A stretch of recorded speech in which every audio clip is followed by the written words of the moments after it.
Next we turn to the equations of motion of a rigid body. Remember that earlier in the semester when we talked about Newtonian mechanics, we had already looked at systems composed of n mass points. And in that context we had already looked at equations of motion. Now let's remember what these looked like. So the equations of motion for an n-body system, so a system consisting of n mass points in the inertial frame. There are two parts to it. The first part describes the equation of motion of the center of mass. The equation says mass, total mass times acceleration of the center of mass equals the total external force. So this here is the capital R is the center of mass position. This accounts for 3 degrees of freedom. And that is really relevant only for a rigid body that is not fixed. So when we're not talking about a top, but about a rigid body that can move freely in space, then we have these 3 degrees of freedom for the center of mass, and their dynamics is described by this first equation of motion. So this is for a rigid body that is not fixed. Now there's a second part to the equations of motion, and that describes the change of angular momentum. Change of angular momentum of the n-body system, in that case the rigid body composed of n mass points. Change of angular momentum is given by the moment of force acting on the rigid body. In here, in the angular momentum, there are 3 additional degrees of freedom, so that in total we have our 6 degrees of freedom. And in fact, when we have a top, then effectively we only have 3 degrees of freedom, and these 3 degrees of freedom are then the 3 degrees of freedom in the angular momentum. So these constitute a complete description for a top. Now both the angular momentum and the moment of force are meant with respect to the reference point. Now the translational degrees of freedom, whose dynamics are described by the first equation of motion, and the rotational degrees of freedom, whose dynamics are described by the second equation of motion, they decouple. These are independent equations of motion. So this one here, this decouples from the rotational motion. And since we are interested in primarily here in the rotational dynamics, we're going to disregard this first equation of motion. So this we are going to disregard. Instead, we are going to focus on this second part that describes the dynamics of the rotational degrees of freedom. So now we look more closely at the equation of motion for the rotational degrees of freedom, and that will lead to the so-called Euler equations. As a starting point, we make a clever choice for the body-fixed frame. Namely, we choose the body-fixed frame such that the basis vectors coincide with the eigenvectors of the moment of inertia. This implies that when we apply the moment of inertia to one of the one of the basis vectors of the body fixed frame, then we simply get the eigenvalue theta I times ei prime. Note that the eigenvalues, these are not time dependent, but these vectors are. So these are time dependent, the ei primes, because the body rotates and the frame rotates with it. So the ei primed, they are time dependent. The theta I can also be, we introduced them before. These are the eigenvalues of the moment of inertia. If you choose the basis vectors to be the eigenvectors, then you can calculate the theta I by sandwiching the theta in between eigenvectors or basis vectors ei prime. The angular momentum vector omega in the body fixed frame has components omega I prime. So you can expand, you can write the omega as a linear combination of basis vectors of the body fixed frame with coefficients omega I primed times ei primed. This implies when you apply the moment of inertia, this linear operator, to the angular momentum vector, the angular velocity vector, then this equals sum over I. Well, theta applied to a basis vector gives eigenvalue times basis vector, so you just obtain theta I omega I primed ei primed. Next, let us look at the change of angular momentum. Remember the equation of motion read change of angular momentum in time equals moment of force. The angular momentum is moment of inertia acting on angular velocity. So this is equal to d over dt theta, moment of inertia acting on omega.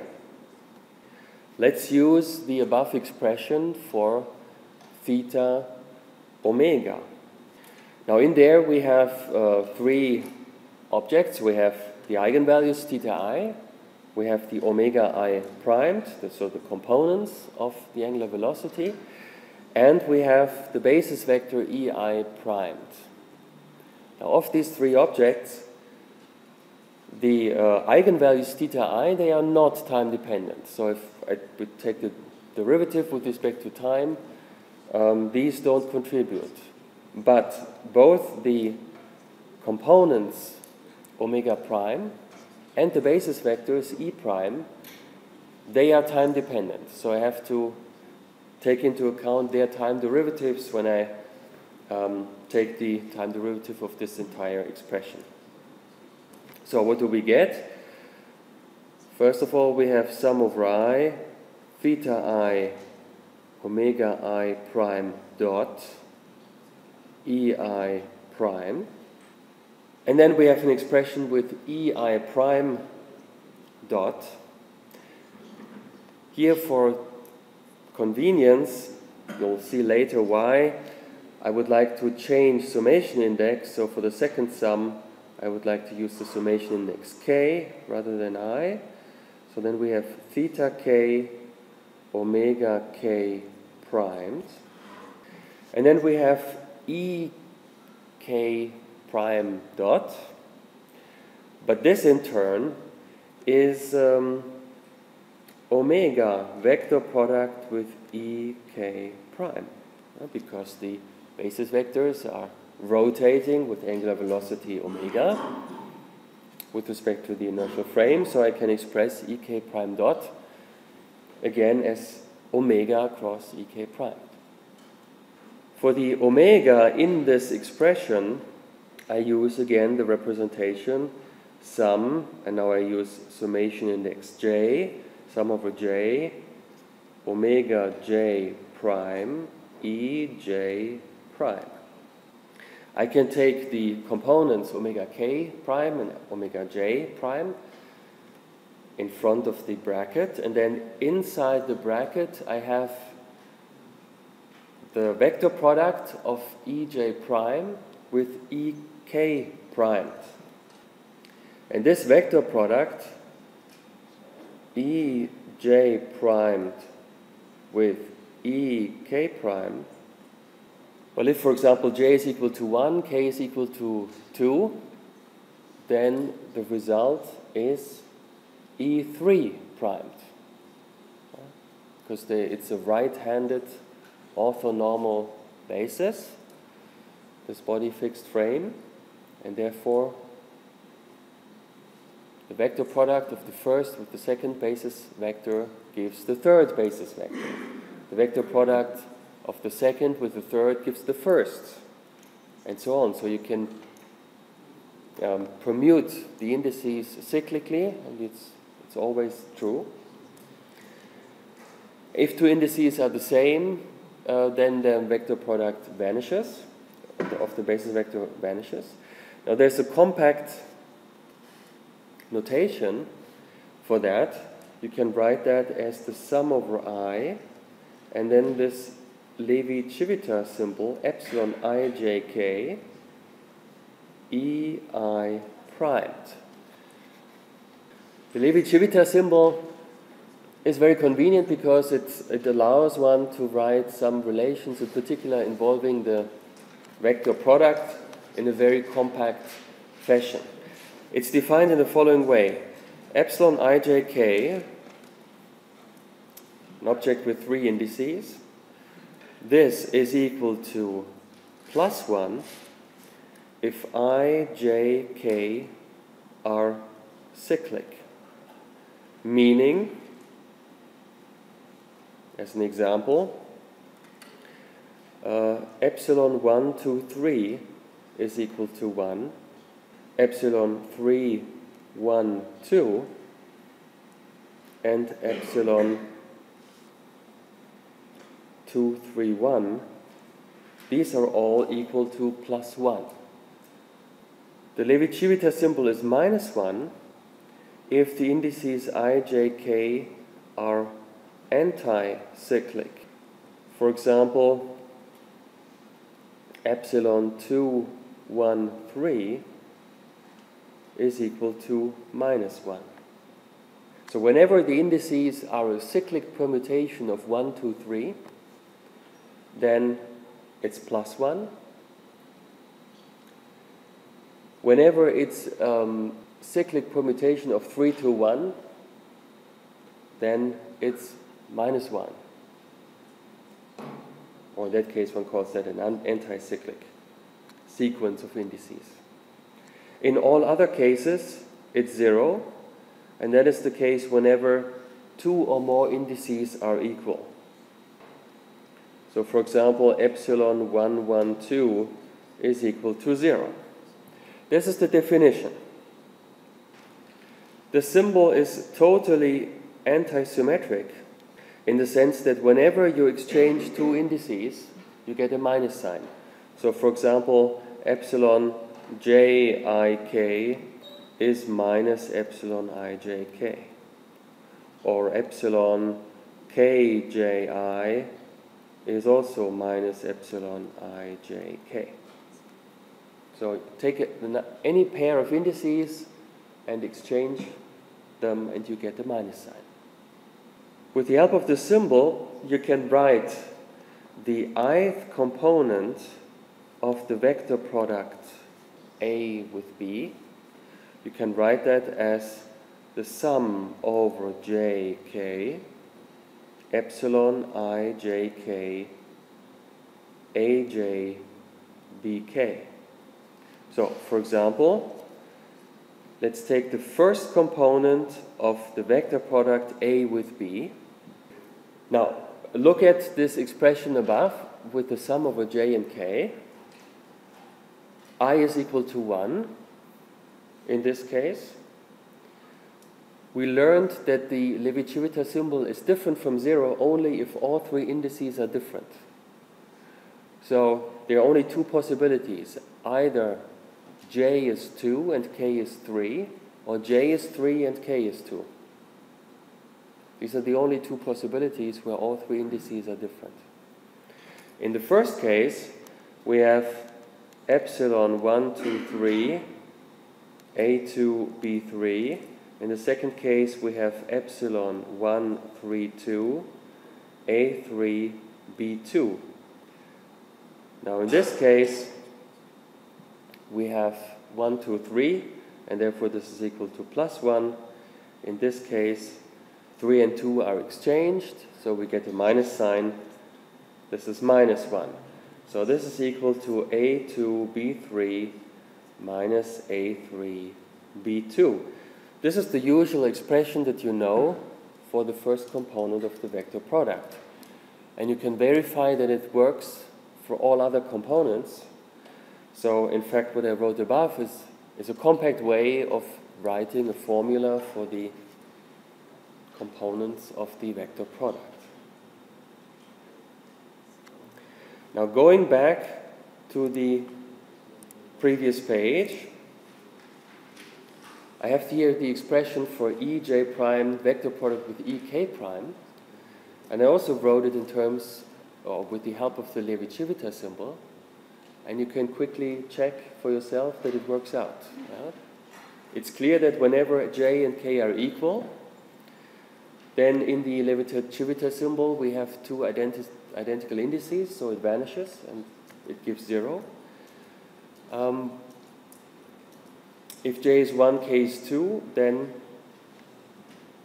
we get on the right-hand side, we get the third basis vector. We always get the correct sign, thanks to the definition of the Levi-Civita symbol.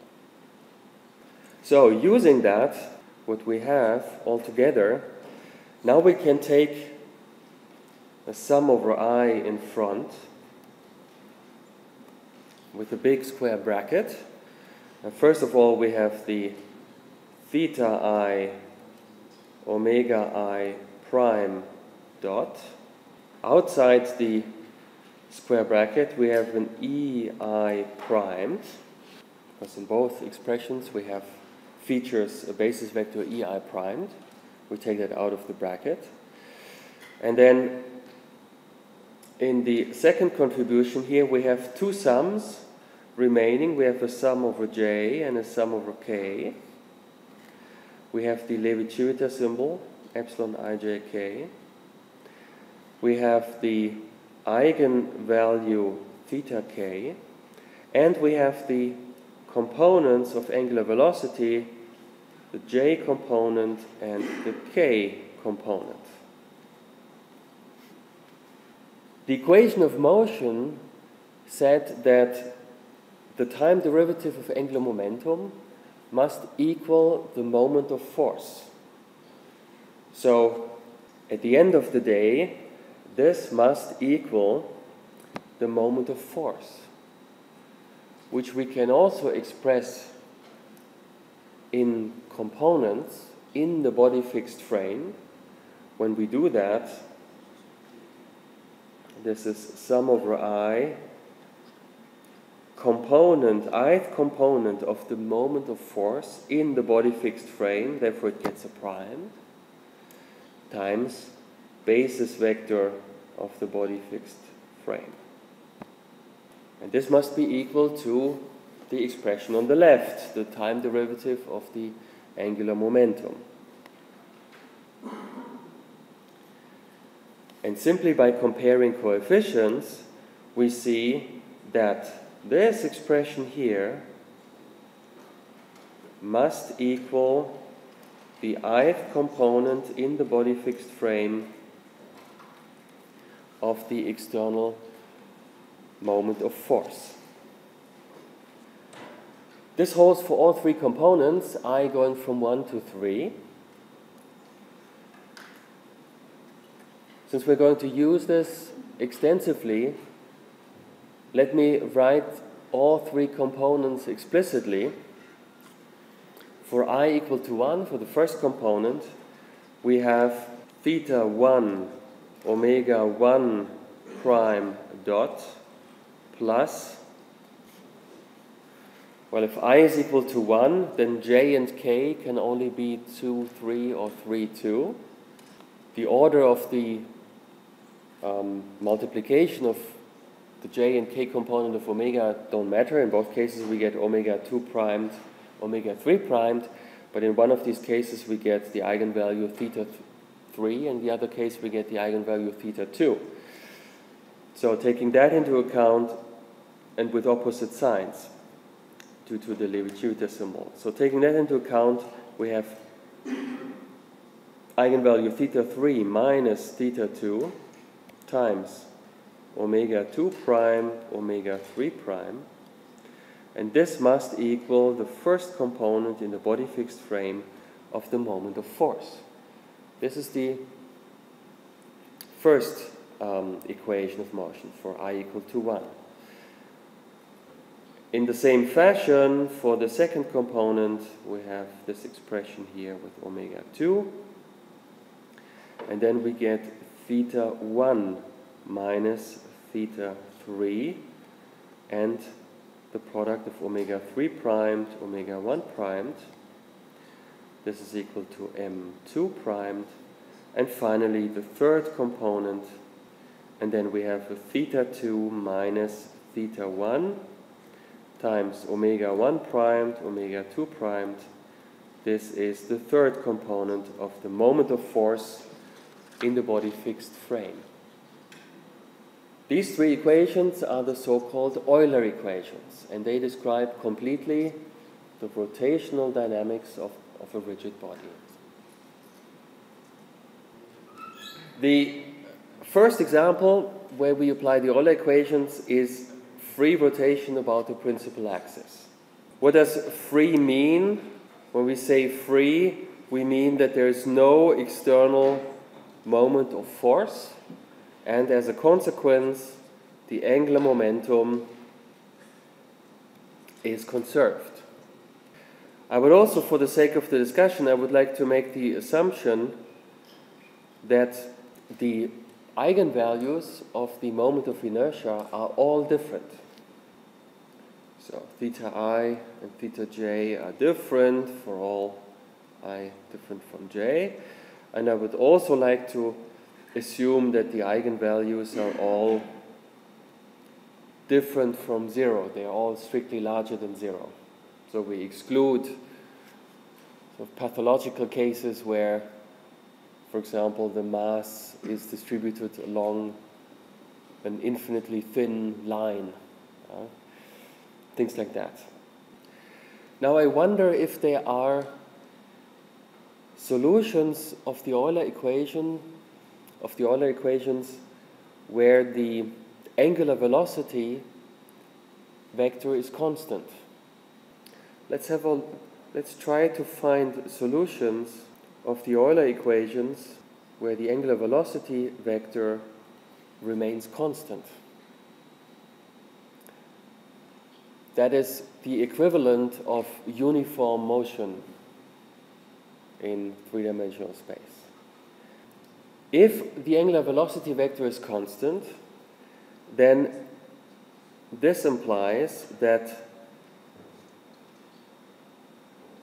theta dot, so the time derivative of the moment of inertia, the time derivative of that linear operator, acting on omega, this is by product rule, we can write it as the time derivative of theta omega minus theta acting on omega dot. Now, theta omega is the angular momentum. This is angular momentum. But angular momentum is conserved because the rigid body is free. So that is 0. And then we assume that we have a solution, we seek a solution where omega is constant, so omega dot is also 0. So if that is the case, then this expression is also 0. Again, let's use the expression that we know from our previous considerations, that theta acting on omega, if the body fixed frame again is chosen such that the basis vectors are eigenvectors of the moment of inertia, we can again write this as sum over I, theta I, then the component omega I in the body fixed frame times EI prime. But the component of the angular velocity vector, the ith component of the angular velocity vector in the body fixed frame, can itself be calculated as a scalar product of EI primed with omega.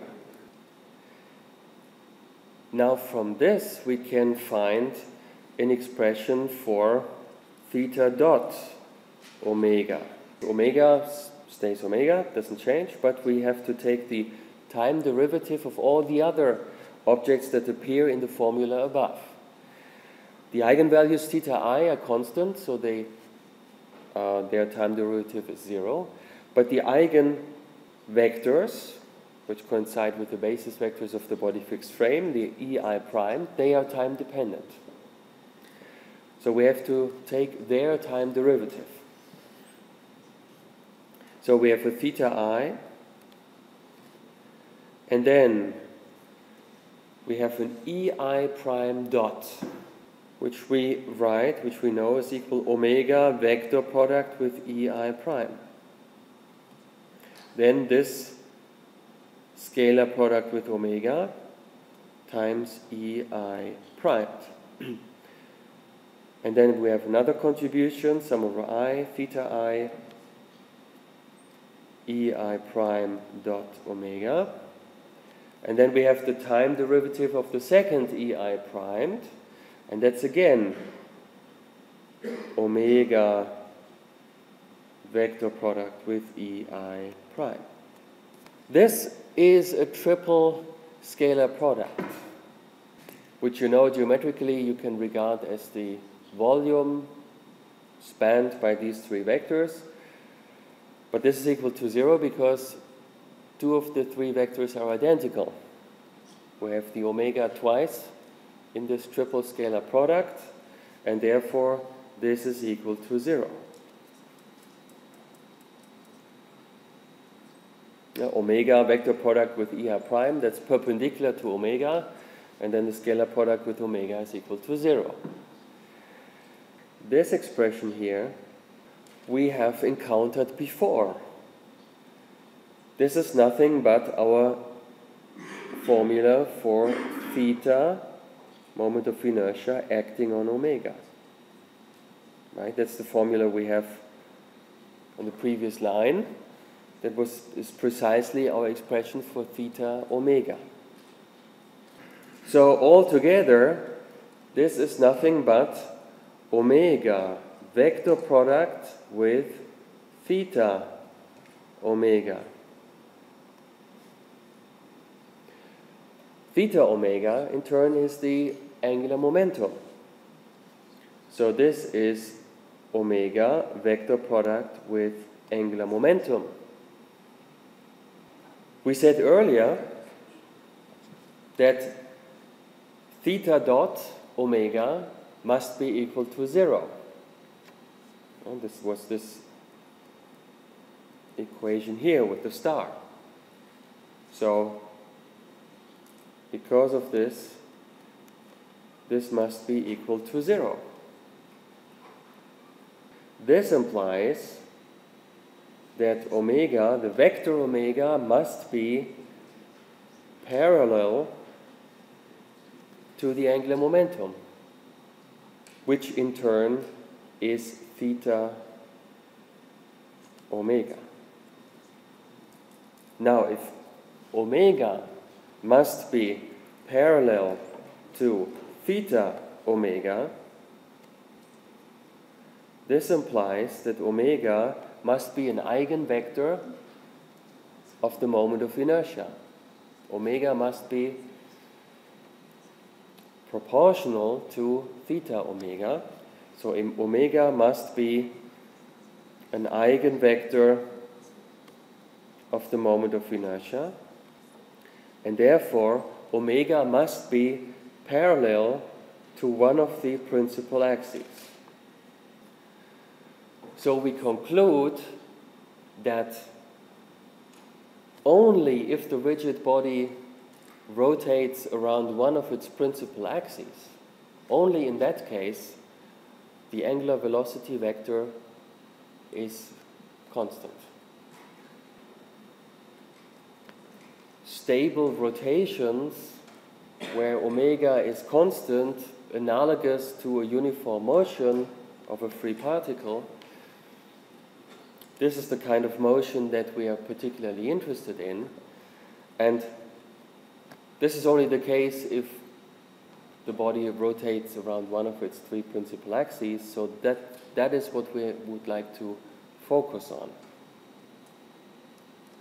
Now that we have established this result, another question I would like to address is how stable that kind of motion is.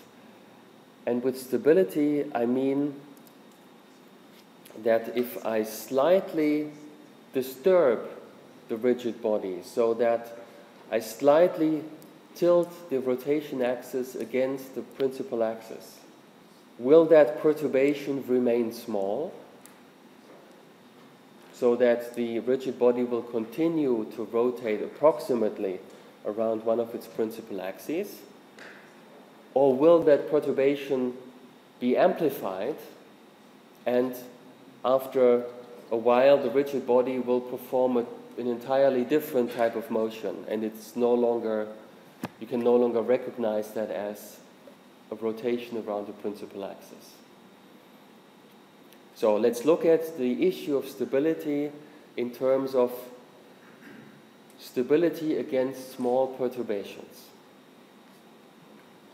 Once again, the definition, what we mean by stability here, we consider small perturbations from the scenario where omega is parallel to a principal axis.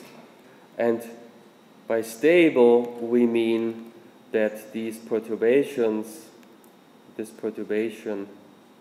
remains small, and the situation is unstable if the perturbations instead grow with time, and then after a while you no longer recognize that you started with a rotation around the principal axis.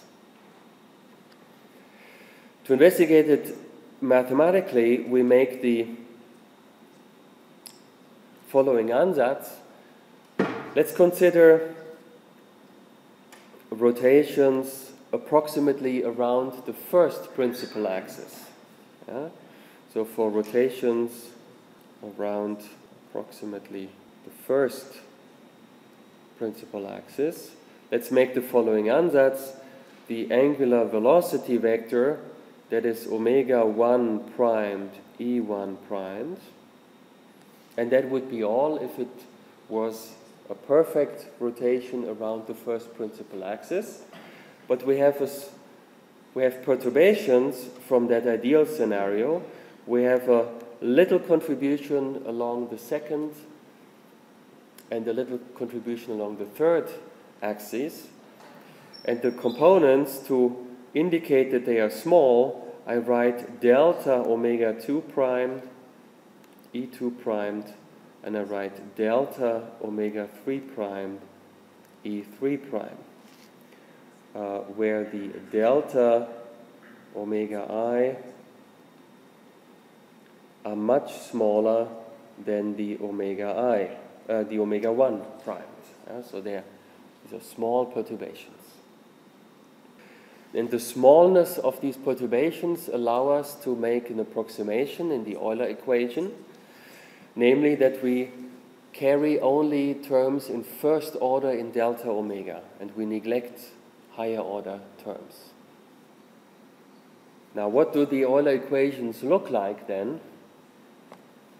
Now this was the general formulation of the Euler equations. In this case we are talking about a free rigid body, so there's no moment of force, and the right hand sides are all 0. And the second and third components of the angular velocity are small by assumption. So wherever the second and third components appear, I add this delta to indicate that this is small. Okay. Now if you look at the first Euler equation, there you have the combination delta omega 2 prime, delta omega 3 prime. So this is an expression which is second order in delta omega. And we said that we neglect second order. So we forget about this one here. And hence, the first Euler equation becomes very simple. It just says theta 1 omega 1 prime dot is equal to 0. And this in turn implies that omega 1 prime is constant in time. The second equation, we can solve for delta omega 2 prime dot. We find that this is equal to minus theta 1 minus theta 3 divided by theta 2 times omega 1 prime times delta omega 3 prime. And the third Euler equation, in the same fashion, we can solve for delta omega 3 prime dot and find that this is equal to minus theta 2 minus theta 1 divided by theta 3 omega 1 prime delta omega 2 prime. Of these three equations on the right hand side, we can take, of the second equation, we can take another time derivative. Then on the left hand side we have delta omega 2 prime double dot. On the right hand side, the eigenvalues theta I, they are all constant. The omega 1 primed, we obtained that from the first equation of motion, is constant in time. So there's no time derivative of omega 1 primed either. There's only a time derivative then of omega 3 primed. And for the delta omega 3 prime dot, we can use the third equation to express that again in terms of delta omega 2 primed. So combining all these equations, we find delta omega 2 prime double dot is equal to minus, we have omega 1 prime squared, then we have theta 1 minus theta 3, theta 1 minus theta 2 divided by theta 2, theta 3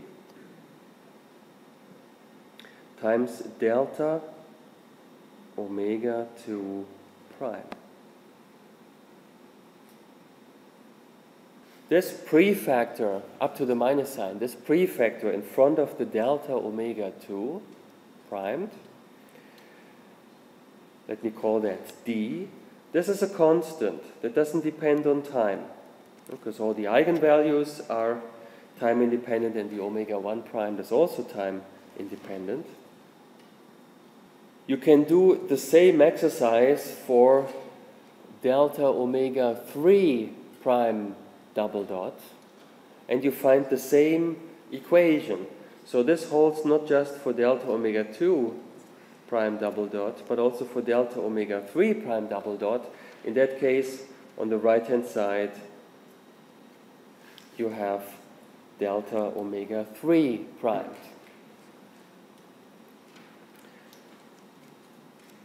So in both cases, for the second and third component of the angular velocity vector, and hence for the two components that represent the small perturbation, you get this second order differential equation.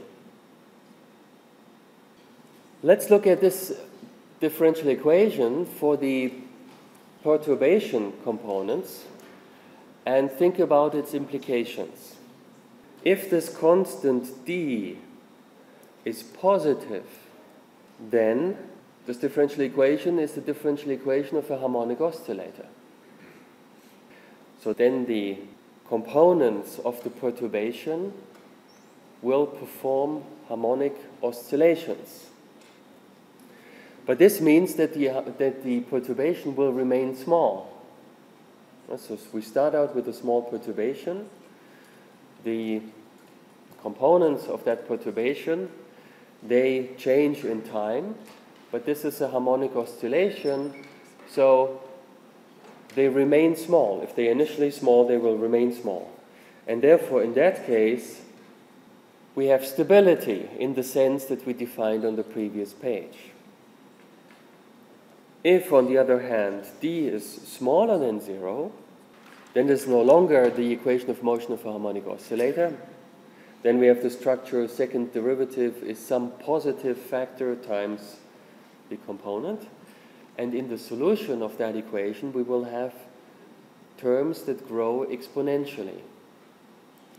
Then we have exponential growth. So the perturbations that were initially small will grow exponentially, and the situation is unstable. Under which circumstances is d positive, and hence we have a stable motion? Let's look at the expression for d. We have in there the omega 1 prime squared, that's always positive. We have in the denominator, we have the eigenvalues theta 2 and theta 3. They are also always positive. So let's look at the numerator of the fraction. There we have two brackets, and the product of these two brackets is positive if either both brackets are positive or both brackets are negative. Both brackets are positive if theta 1 is larger than theta 3 and theta 1 is larger than theta 2. So in other words, if theta 1 is the largest of the three eigenvalues of the moment of inertia. The other possibility is that both brackets are negative. This means that theta is smaller than theta 3 and theta is smaller than theta 2. So theta 1 is the smallest of the three eigenvalues of the moment of inertia. So to summarize, d is positive and the motion is stable if theta 1 is either the largest or the smallest of the three eigenvalues of the moment of inertia. So if theta 1 is the largest or smallest eigenvalue of theta. Now, the opposite scenario of unstable motion where d is smaller than 0, d is negative, this is the case if theta 1 is the intermediate eigenvalue. So this is an interesting result which we might not have expected before, that this is a very simple scenario, no external forces, free motion around the principal axis. But this stability considerations show that motion is stable around two of the three axes, and it's unstable around the third axis, where the unstable motion pertains to the axis with the intermediate eigenvalue.